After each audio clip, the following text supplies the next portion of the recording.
আসসালামু আলাইকুম। আমাদের অল এক্সাম আপডেট চ্যানেলে আপনাদের সবাইকে স্বাগতম। তো আজকের ক্লাসে আমি আলোচনা করব কিভাবে বোর্ড চ্যালেঞ্জ করতে হয়। আপনারা অনেকেই আমাকে প্রশ্ন করেছেন যে এসএসসিতে খারাপ রেজাল্ট করলে বোর্ড চ্যালেঞ্জ করা যায় কিনা, অর্থাৎ রেজাল্ট পরিবর্তন করা যায় কিনা। তো আমি বলবো হ্যাঁ, রেজাল্ট পরিবর্তন করা যায়, তবে কিছু শর্ত সাপেক্ষে। এখন আমি আপনাদেরকে দেখাবো কিভাবে নিজের মোবাইল দিয়ে কিভাবে বোর্ড চ্যালেঞ্জ করতে পারবেন। তো আপনার যদি কোনো বিষয়ে রেজাল্ট খারাপ হয় এবং আপনি যদি মনে করেন সেই বিষয়ে খুব ভালো পরীক্ষা দিয়েছেন এবং সেটাতে ফেল করার কথা না, নাম্বার অর্থাৎ নাম্বার কম পাওয়ার কথা না, তাহলে আপনি অবশ্যই বোর্ড চ্যালেঞ্জ করবেন। এই ক্ষেত্রে আপনার যে খাতাটি রয়েছে তা পুনরীক্ষণ করা হবে, অর্থাৎ সেই খাতাটি আবার পুনরায় দেখা হবে। তো এই ক্ষেত্রে নিরীক্ষক যারা আছেন তারা খাতাটি দেখবেন, দেখার পরে যদি খাতায় কোনো জায়গায় দেখে যে মার্কস অ্যাড করা বা যোগ করা হয়নি, তারা মার্কসগুলো যোগ করে দেবেন। এবং এইরকম যদি মনে করেন যে এতে আপনার মার্কস বাড়তে পারে,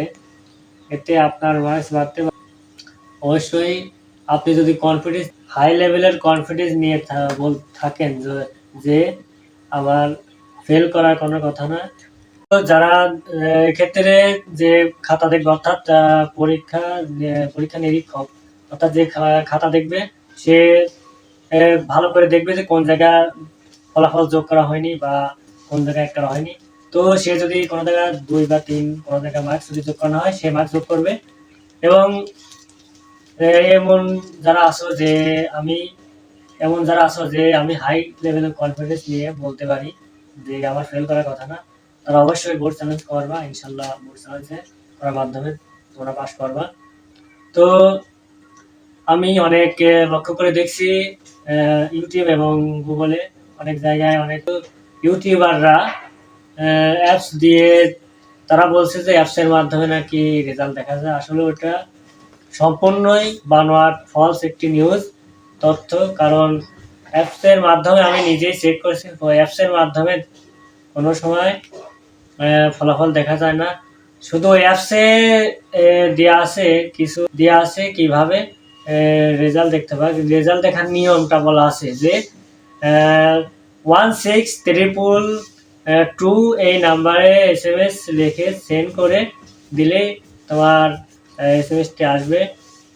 তো এই ক্ষেত্রে তোমাদের বোর্ড চ্যালেঞ্জ করার জন্য এবং বোর্ড চ্যালেঞ্জের রেজাল্ট দেখার জন্য তোমাদের বোর্ড চ্যালেঞ্জ করার জন্য ফার্স্টে লাগবে একটি যে কোনো ফোন এবং টেলিটক সিম অবশ্যই লাগবে। টেলিটক সিম ছাড়া কেউ বোর্ড চ্যালেঞ্জ করতে পারবে না। সো টেলিটক সিমে তোমাদের প্রতি সাবজেক্টে ফি বাবদ প্রতি সাবজেক্টে লাগবে 150 টাকা করে। তো একের অধিক সাবজেক্টে যারা চ্যালেঞ্জ করতে চাও তাদের 150 আর 150 300 লাগবে। আর অতিরিক্ত কিছু 4 থেকে 5 টাকা থাকা লাগবে যাতে ওই SMS-টা সেম হয়। সো আমি স্ক্রিন শেয়ারের মাধ্যমে আমি ভিডিওর লাস্টে দেখাবো যে কিভাবে বোর্ড চ্যালেঞ্জ করতে হয়। আমি নিজের ফোন থেকে SMS করে তোমাদেরকে সুন্দর করে দেখাবো যে কিভাবে SMS লিখে টাইপ করে রোল নাম্বার, রেজিস্টার নাম্বার দিয়ে সহজেই। সুস্থ থাকবে, ভালো থাকবে। তোমাদের পরবর্তী ক্লাসে আবার দেখা হবে। তো আজ এই পর্যন্তই। আল্লাহ হাফেজ। তো আমরা বোর্ড চ্যালেঞ্জ করার জন্য ফার্স্টে চলে আসলাম SMS অপশনে গিয়ে রাইট নাও অর্থাৎ স্টার্ট চ্যাট লেখা থাকবে। এখানে আমার স্টার্ট চ্যাট লেখা আছে, এখানে ক্লিক করব। ক্লিক করার পরে ফোন নাম্বার অথবা ইমেল, এখানে দেখো লেখা আছে টাইপ নেম, ফোন নাম্বার অথবা ইমেলস। তো আমি যে নাম্বারে পাঠাবো সেই নাম্বারটা দেব, অর্থাৎ 16322 এই নাম্বারে সেন্ড করে দিলাম। সেন্ড করার পর দেখো টেক্সট করার জন্য একটা থাম আসছে। তো এখানে আমরা প্রথমেই লিখব RSC, তারপরে স্পেস দেওয়ার পরে লিখব যার যার বোর্ডের, অর্থাৎ যে বোর্ড থেকে এক্সাম দিয়েছো সেই বোর্ডের ফার্স্ট লেটার, অর্থাৎ প্রথম 3 অক্ষর দিতে হবে। অর্থাৎ আমি দিলাম ঢাকা বোর্ড DHA। দেখো 3 অক্ষরই কিন্তু ক্যাপিটাল লেটারে দিছি। ক্যাপিটাল লেটারে যদি না দিয়ে তোমরা ছোট হাতের দাও তাহলে কিন্তু হবে না। তো আবারও স্পেস দিলাম। আবারও স্পেস দেওয়ার পরে এখানে একটা জিনিস লক্ষ্য রাখবো, অনেকেই মাদ্রাসা বোর্ড আছো, আবার অনেকেই টেকনিক্যাল বোর্ড থেকে এক্সাম দিয়েছো। তো যারা মাদ্রাসা বোর্ড থেকে এক্সাম দিয়েছো তারা MAD এই 3 অক্ষর লিখবা, আর যারা টেকনিক্যাল বোর্ড থেকে এক্সাম দিয়েছো তারা TEC দিবা। দেওয়ার পরে অর্থাৎ যে বোর্ড থেকে এক্সাম দিয়েছে সেই বোর্ডের ফার্স্ট 3 লেটার ক্যাপিটাল লেটারে লিখতে হবে, তারপরে স্পেস দিতে হবে। স্পেস দেওয়ার পরে রোল নাম্বার দিতে হবে। তো আমি একটা রোল নাম্বার দিলাম, মনে করো 38, 29, 32, অর্থাৎ এই 3 অক্ষরে একটা রোল নাম্বার। রোল নাম্বার দেওয়ার পরে আবার স্পেস দিব। তো স্পেস দেওয়ার পরে বিষয় কোড,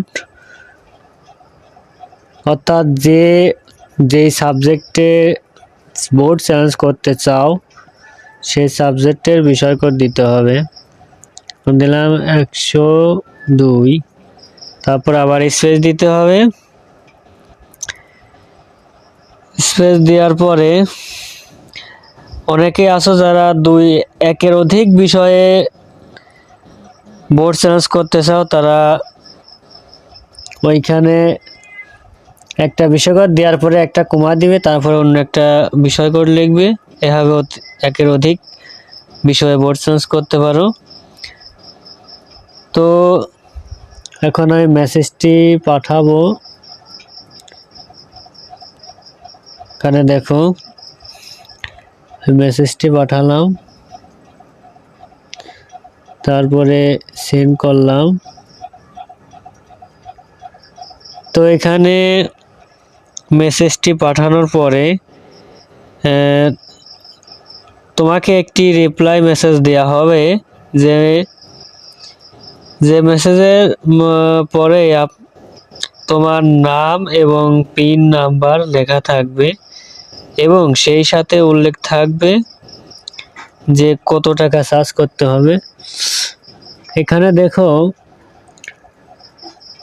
এখানে আরেকটা শর্ত আছে যে তোমরা বোর্ড চ্যালেঞ্জ করার আগে টেলিটক সিমে 150 টাকা, অর্থাৎ 150 টাকা বা তার থেকে একটু বেশি ফ্ল্যাক্স দিবে, নইলে কিন্তু SMS আসবে না। এই যে আমার কিন্তু এখানে আমার কিন্তু এখানে পিন নাম্বার আসার কথা, আসে নাই, কারণ আমার ফোনে আছে, কিন্তু বোর্ড চ্যালেঞ্জ করার জন্য যে 150 টাকা লাগে ওই 150 টাকা নেই, এই জন্য এখানে পিন নাম্বার আসে নাই।